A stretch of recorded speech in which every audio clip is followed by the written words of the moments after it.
Կառավարության նիստից հետո լրագրողների հետ ճեպազրույցում վարչապետ Նիկոլ Փաշինյանին ուղղված հարցերի առանցքում Ռոբերտ Քոչարյանի եւ նրա որդու Սեդրակ Քոչարյանի կալանավորումն էր։ Պատասխանելով այն հարցին, թե արդյոք Քոչարյանների նկատմամբ քրեական գործի հարուցումը կապված է ազգային ժողովի ամբիոնից իր հնչեցրած ելույթի հետ, վարչապետը նշեց, որ նման կապ լինել չի կարող, քանի որ մեկ օրում քրեական գործ հարուցել պարզապես հնարավոր չէր։ Փաշինյանը համաձայն չէր նաև այն տեսակետի հետ, թե հարուցված քրեական գործի վաղեմության ժամկետն արդեն անցել է։ Նրա խոսքով իրավապահ համակարգում կան պրոֆեսիոնալներ, որոնք տարրական սխալներ թույլ չէին կարող տալ։ Ի պատասխան այն դիտարկմանը, որ ինչպես Քոչարյանին մոտ կանգնած փաստաբանները, այնպես էլ ընդդիմության ներկայացուցիչները տեղի ունեցածը ներկայացնում են որպես իշխանության կողմից քաղաքական հաշվեհարդար, Փաշինյանը հակադարձեց, որ վերջին 8 տարիների ընթացքում փաստերի քողարկումն ու տարբեր միջոցներով քրեական գործերի ծածկադմփոցը հակառակի մասին են վկայում։ Ընդհանրապես մթնոլորտով, փողով, մաֆիոզ կապերով այս արդարության եւ արդարադատության հաստատումը հետաձգել են։ Դա հաշվեհարդար է իմ նկատմամբ, ժողովրդի նկատմամբ, դա հաշվեհարդար է հեղափոխության նկատմամբ, դա հաշվեհարդար է պետության նկատմամբ, դա հաշվեհարդար է բոլոր այն քաղաքացիների նկատմամբ, ովքեր մասնակցել են հեղափոխությանը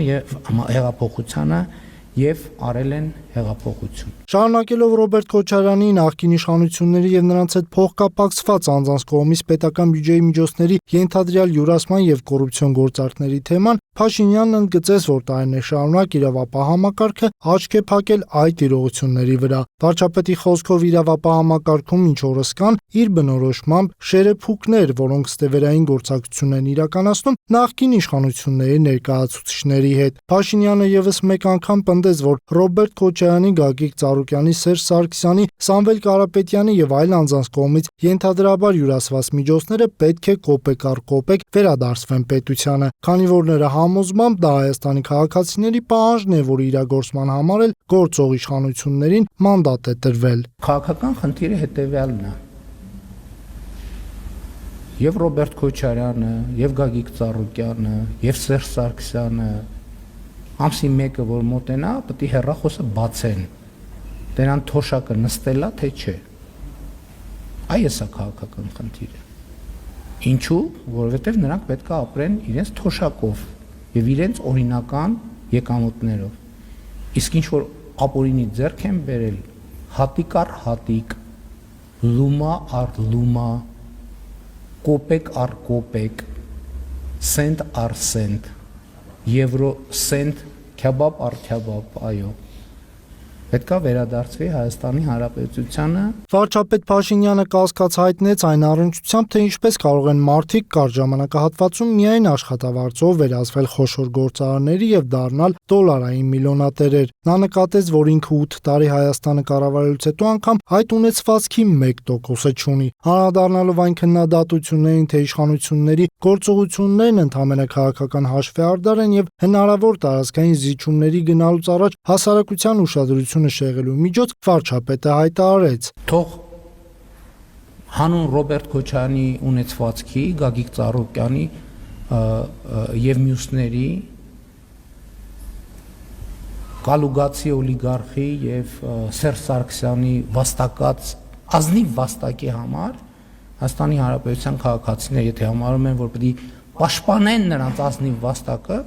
թող դուրս գան փողոցներ եւ պաշտպանեն ամենայն հարգանքով եւ լրջությամբ եմ ասում, մեզ էլ հեղափոխությամբ հեռացնեն իշխանությունից, բերեն իրանց սիրելի եւ ազնվագույն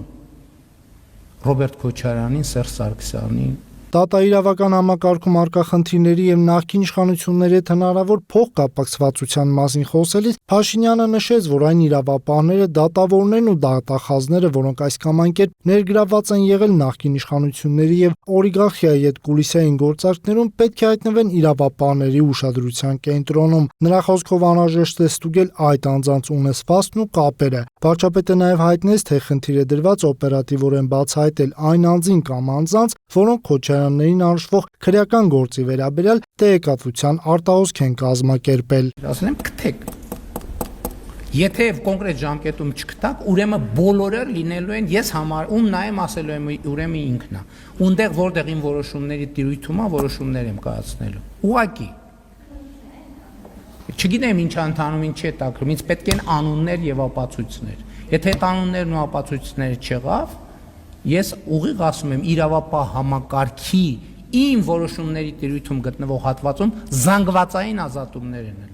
Փաշինյանն անդրադարձավ նաև նախորդ ճեպազրույցի ընթացքում իր հնչեցրած աղմկահարույց հայտարարությանը, երբ Տիգրանաշենը անվանել էր ադրբեջանական քյարքի անվանումով։ Հայտարարությունը հանրային տիրույթում տարաբնույթ մեկնաբանությունների եւ ընդդիմության քննադատությունների պատճառ էր դարձել։ Վարչապետն ընդգծեց, որ որևէ տարածք հանձնելու վերաբերյալ հայտարարություն չի արել։ Նրա ներկայացմամբ խոսքը միայն անվանման մասին էր։ Միաժամանակ Փաշինյանը նշեց, որ անկլավների հարցը վաղ թե ուշ բարձրացվելու է եւ Ադրբեջանի հետ բանակցությունների առարկա է դառնալու եւ այդ հարցում որևէ երկիմաստություն չկա։ Հայաստանի միջազգայինորեն ճանաչված 29743 քառակուսի կիլոմետրը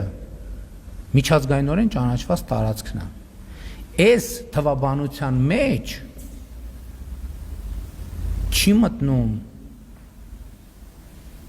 չեն մտնում անկլավները, 3 անկլավային տարածքները Ադրբեջանի, մեր էքսկլավային Արցվաշենը մտնում է։ Հիմա եթե մենք սրա հետ չենք առերեսվում, նշանակում մենք ասում ենք, որ Հայաստանի միջազգայինորեն ճանաչված տարածքը 29743 կիլոմետր չի, այլ օրինակ 29755 քառակուսի կիլոմետր է։ Սա նշանակում է պատերազմ հայտարարել, ուղղակի չէ, բայց անուղղակի պատերազմ հայտարարել Ադրբեջանին։ Արձագանքելով ՀԱՊԿ-ի գլխավոր քարտուղարի հայտարարությանը, թե Հայաստանի կառույցից դուրս գալու կամ անդամ պետությունների կողմից Հայաստանի անդամակցությունը դադարեցնելու հարցը քննարկվելու է նոյեմբերին, վարչապետը չբացառեց, որ այդ հարցում Հայաստանի իշխանությունների եւ հայ ժողովրդի դիրքորոշումները կարող են չհամընկնել։ Փաշինյանը, սակայն, ՀԱՊԿ քարտուղարի հայտարարությունները մեկնաբանելու անհրաժեշտություն չտեսավ։